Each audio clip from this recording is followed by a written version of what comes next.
ఒక చిన్న గ్రామంలో రాము అనే బాలుడు ఉండేవాడు.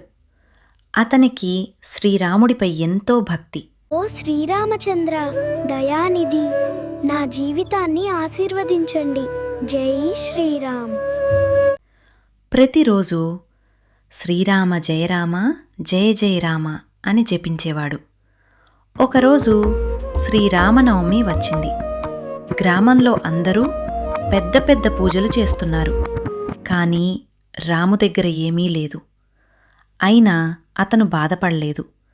అడవికి వెళ్ళి చిన్న చిన్న పూలు తెచ్చి చాలా భక్తితో ఇలా అన్నాడు: దేవా, ఈ చిన్న పువ్వులను స్వీకరించండి.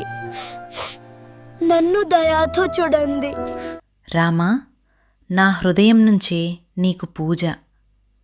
ఆ రాత్రి అతనికి ఒక అద్భుతం జరిగింది.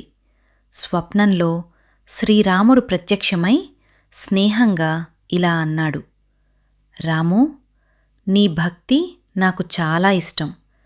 నీవిచ్చిన ఈ చిన్న పూల కన్నా నీ పవిత్రమైన మనసు నాకు ఎంతో ప్రియమైనది. అలా చెప్పి శ్రీరాముడు అతనికి ఆశీర్వదించాడు.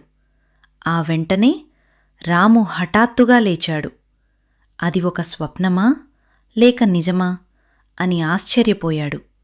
కాని అతని హృదయం ఆనందంతో నిండిపోయింది. మరుసటి రోజు అతని భక్తి గురించి గ్రామమంతా తెలిసింది.